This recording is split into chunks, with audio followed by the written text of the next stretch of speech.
Good morning friend Priyanka life स्टाइलेर आमी प्रियंका नतून आरेकटी ब्लगे सबाइके स्वागत जानाई। सबाई केमन आछो? आशा करछि खूबই ভালো আছো আর তোমাদের ভালোবাসায় আমরাও খুব ভালো আছি।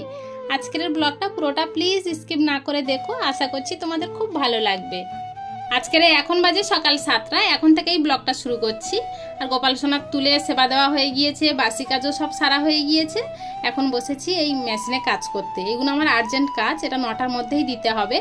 তাই তৃষ্ণার বাবাকে বললাম যে আমি কাজে বসছি, তুমি তাহলে সকালে চাটা করে সবাইকে দিও। উনি বললো ঠিক আছে। তাহলে আমার ওই চাপটা আর থাকলো না, আমি এটা 8টার মধ্যে কাজ করে তারপরে রান্না বসাতে পারবো। আর 8টার মধ্যে আমার রান্না বসালে 10টার মধ্যে রান্না কমপ্লিট হয়ে যাবে, তৃষ্ণার বাবা ঠিক মতো কাজে চলে যেতে পারবে। সেই ভেবেই কাজে বসেছি। আর তৃষ্ণাকেও পড়াবো কখন আজকের ভেবেই পেলাম না।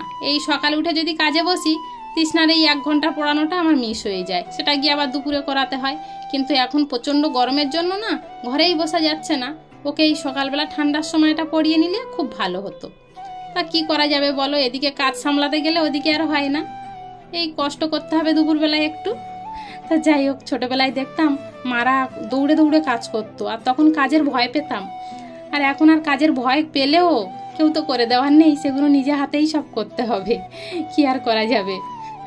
আর এখন এই যে নাইটিটা সেলাই করছি, এই নাইটিটা আমি মেরে আর ওই দিদিভাইয়ের কুচিটাও দিয়ে দিয়েছিলাম নিচের দিকে। দিদিভাইয়ের কুচি খুব পছন্দ, কিন্তু আসলে একটা বড় হয়ে গিয়েছে, তাই দিদিভাই বললো আর একটু মেরে ছোট করে দাও। তাই এটা আমি আবার ওই নিচ থেকে একটু ধরে মেরে সেটা ছোট করে দিচ্ছি। সত্যি তো নাইটি বড় থাকলে পায়ে জড়িয়ে যায়, কাজ করতে অসুবিধা হয়। আমার নিজেরই অসুবিধা হয়, কাজ করতে গেলে পায়ে জড়িয়ে যাবে, পা বেঁধে পড়ে যাওয়ার ভয়। তো যাই হোক, তোমাদের সঙ্গে গল্প করতে করতে তো আমি নাইটিটা প্রায় সেলাই করেই ফেললাম, পুরো কমপ্লিট হয়ে গিয়েছে। কিন্তু আর দুটো কাজ আছে, একটা বাচ্চার 2টো জামা আছে, সেই জামা দুটো আগে সারতে হবে। এই জামাটার হাতা দুটো মারলে হবে, কিন্তু আরেকটা জামা আছে সেটা চেন লাগাতে হবে। এটার তেমন একটা খাটনি নেই, কিন্তু এই চেন লাগাতে গেলে আমার না ভীষণ কষ্ট হয়ে যায়। চেন কাটো, খোলো, আবার চেন লাগাও, এই না কষ্ট পাই খুব। এই জামাটাই লাগাবো চেন, কিন্তু চেন লাগাতে গিয়ে কি একটা ভুল করেছিলাম জানো, রানার শুদ্ধ অর্ধেকটা চেন কেটে ফেলে দিয়েছিলাম। মানে যতটা লাগবে নিয়ে আর বাদবাকিটা ফেলে দিয়েছিলাম। যখন সেলাই সব করা হয়ে গিয়েছে দেখছি যে রানার নেই, আবার ডাবল করে সেটা আবার সেলাই করতে হয়। কি পাগলের মতো কাজ করেছিলাম, যে আমার হাসিও লাগছিল আর এই গরমের মধ্যে কষ্টও হচ্ছিল জানো, যে দেরিও হয়ে যাচ্ছে। তৃষ্ণার বাবা কাজে যাবে, ভাত বসাবো, তাই ওদিকের কাজ সেরে তাড়াতাড়ি উনুনটা ধরিয়ে দিয়ে চাল বের করে ঝোপাঝোপ করে চালটাও দিয়ে দিয়েছি হাঁড়িতে। আর উনুনটাও জোরে জাল দিয়ে তৃষ্ণার বাবা এরই মধ্যে নিয়ে এসেছে ছোট ছোট মৌরলা মাছ আর আমুদি মাছ। আমুদি মাছটা তো তাড়াতাড়ি কাটা হয়ে যাবে, কিন্তু মৌরলা মাছ কাটতে তো দেরি হবে বলো। আর কি যে বলবো, তাড়াতাড়ির সময় ছোট মাছ আনলে খুব রাগ হয়, তাই কিনা বলো তোমরা।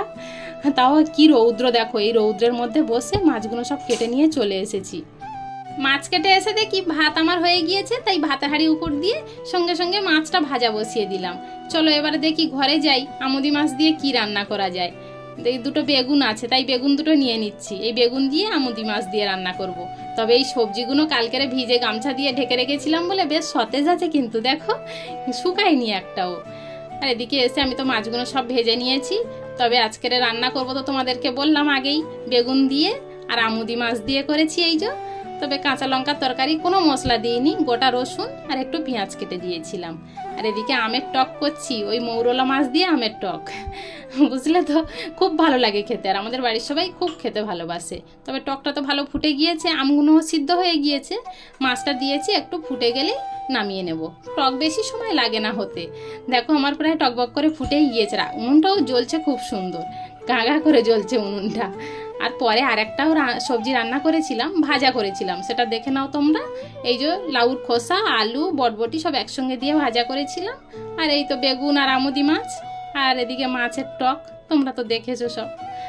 এগুলো সব রান্নাবান্না করে গুছিয়ে সব দুপুরে খাওয়া দাওয়া করে ঘুমানোর পরে উঠে এখন ঠাকুরের থালা বাসন কটা মাজতে বসেছি। চলো ভিডিওটা তাহলে এখানেই শেষ করছি, দেখা হচ্ছে আবার কাল, টাটা।